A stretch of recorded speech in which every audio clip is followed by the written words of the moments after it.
This is the 6-inch. I have a 6-inch, the 5-inch, and the 4-inch.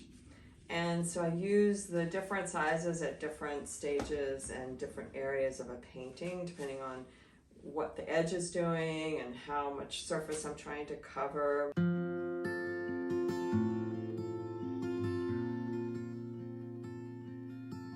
Hey everyone, I'm Marianne Mitchell. Welcome to Whole Artist Mastery, a place for you to discover your true artistic voice, learn how to make compelling work, and showing up in the world as the artist that you want to be. So to that end, people have been asking me, I'd love to see all the different materials and the things that you work with in your painting process. So here we are today. I'm going to walk you through all the things that I always have at my ready to draw upon for whatever part of the painting process that I'm in. So to begin with, let's start with the palette, the bare essentials that you need to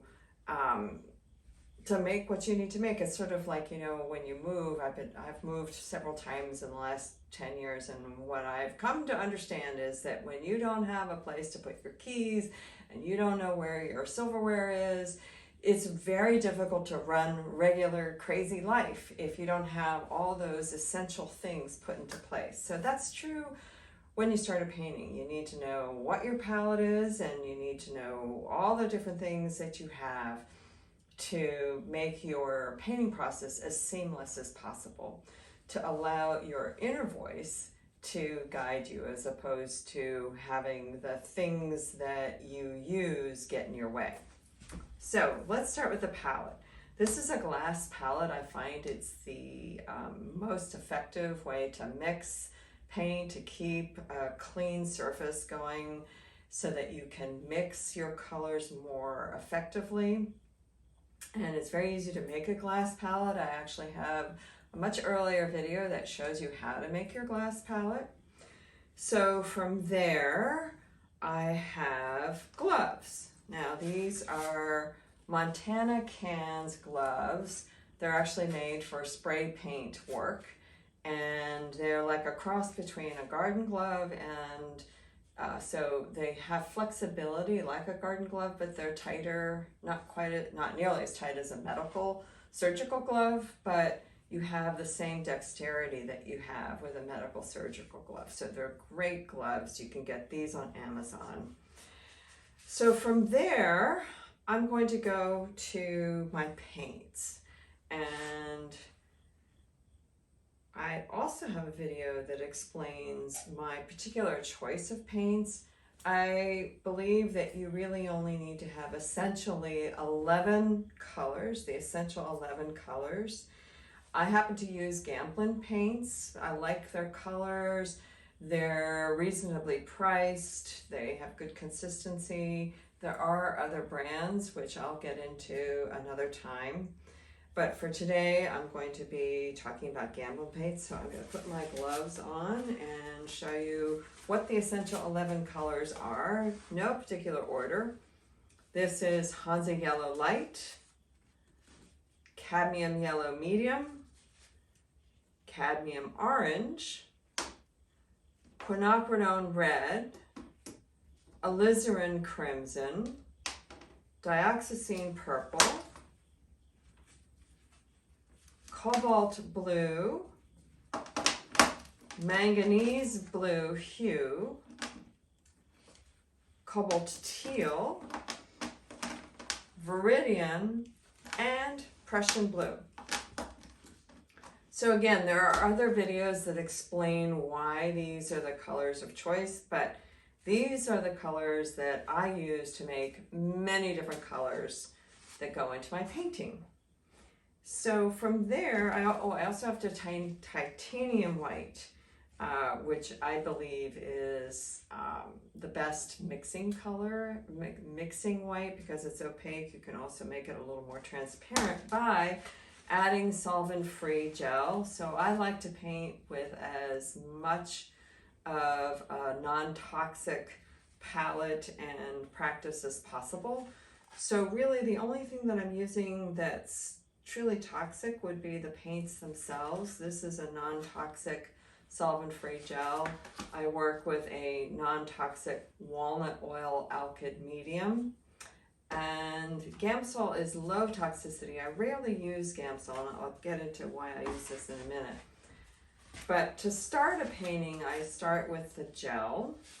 And as the painting progresses, I start using the walnut alkyd medium, and I put it in this little plastic dropper, and which makes it much easier to control how much of the oil I'm using. If I find that my edges of my squeegees, which I will get to in a minute, are dirty, I can put just a little bit of Gamsol on a paper towel and wipe those edges. Make sure you put the cap back on. I have forgotten to do that, and it has ruined my palette by dumping it all over the place. And it makes your edges really nice and clean. Also, if you find that you got like a nick of a color in a painting that you're so upset that you've got there, you can put a little dab of Gamsol. As long as the paint underneath it is dry enough, you can just rub that mistake color out of there and it's gone. But the Gamsol really helps with that. So from there, let's talk brushes. I use the Princeton brush brand. I find they are also very good quality, reasonably priced, and they're like my workhorses. So I have a natural bristle brush. It's a flat. Actually, it is not a flat. This is a bright.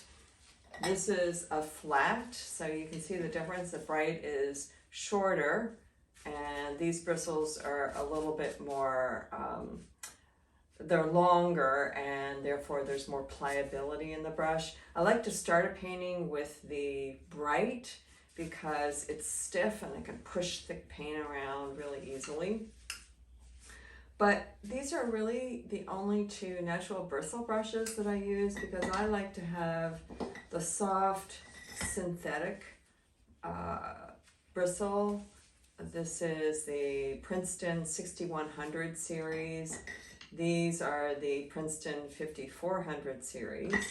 And so I have a number of these synthetic brushes. This is a flat number 16, by the way. These both are number 20, the bright and the flat, in natural bristle in the 5400 series. This is the 6100 series, and this is a size 16 flat. This is a size 20 flat in the 6100 series. And then this is what many of you may have seen in previous videos, my ruined filbert. This is what it looks like. Well, I'm without any brand new ones, but when it's clean and flat without having splayed the bristles open, it looks a bit like this. And this is a number 16 filbert, and this is what it looks like when it's got paint in it and it's been opened up. So, and then from there I have just these little brushes that are for very fine edges and, you know, getting into some crevices. And I have different, different widths on that. And so I have my helper has just arrived. Remy, the kitty cat, you might hear him meowing in the background. And so this is live YouTube, everybody, and so it happens to be a day where the door has to be open and Remy has decided he wants to come visit. So moving on from there, these are the squeegees that I get from the Cold Wax Academy, Rebecca Kroll and Jerry. And so this is the 6-inch. I have a 6-inch, the 5-inch, and the 4-inch. And so I use the different sizes at different stages and different areas of a painting, depending on what the edge is doing and how much surface I'm trying to cover. So that's what gets me started. And of course, the trusty palette knife. Now there are lots of different kinds of palette knives, a lot of different designs. This is a Dick Blick palette knife, size 15, and I like it best because it's long, it's pliable, and with this long edge, flat edge here, I can pick up the paint really easily. See, I can just pick it up like that. The other designs I find more difficult to pick the paint up with. I have a trusty razor blade scraper holder. So professional house painters use this for chipping paint off of the glass windows. Well, I use this for cleaning off the paint on the palette. So unfortunately, you gotta have a roll of paper towels to wipe everything off, to wipe your palette knife, to wipe your razor blade, and to clean your palette.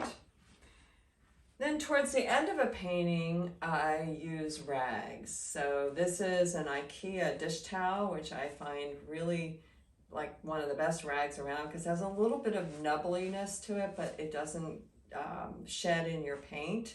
So there's a surface, and it also doesn't leave any sort of pattern in the paint. And then your trusty old t-shirt material, which is very fine and soft and good for just, you know, fine areas that you want to blend just a little bit. Then I store all my brushes in ball jars. You can get these at any supermarket, pretty much. Target sells them, probably Walmart sells them too. And so I then pour my Terpenoid Natural, which is what I soak my brushes in a ball jar. Again, this is a non-toxic substance. And I let the brushes sit for a day, and then I rinse them out in the sink. I think that's it.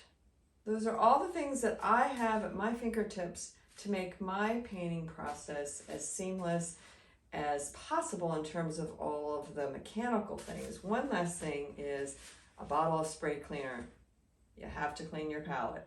Sometimes I don't clean it for a day or two because my life is such that it makes it difficult to always clean up entirely after every painting session. So you can just, easily scrape off the dried paint on your palette, spray the palette with your cleaner, and use your paper towel, and it will be all clean. So I hope this was helpful. If you have any questions, let me just share with you that all the paints, the mediums, you can get at Dick Blick online. The palette knife you can also get. You can also get the razor blade scraper from Dick Blick. All of the Princeton brushes you can get at Dick Blick. The walnut alkyd oil. I'm not sure about one of these little bottles. This is from my local art supply store. Again, the squeegees you can get at the Cold Wax Academy. And Terpenoid Natural you can also get at Dick Blick. Gamsol you can get at Dick Blick. Spray cleaner. I'm pretty sure you know where you can get your own spray cleaner. Same with paper towels. And I think that's it. We'll put all the links of the places to buy these supplies. And incidentally, a lot of this you can also get on Amazon. So I have ordered some of these things on Amazon in a pinch when I need that 2-day overnight thing, So anyway, I wish you all the luck in getting started, and I hope that if you have any questions, just ask your questions in the chat feed and I will answer them to the best of my ability. I love talking about all this stuff, so I hope that you do too, and we can start a conversation down below in the chat feed. Thanks so much for being here today, and I'll see you next time.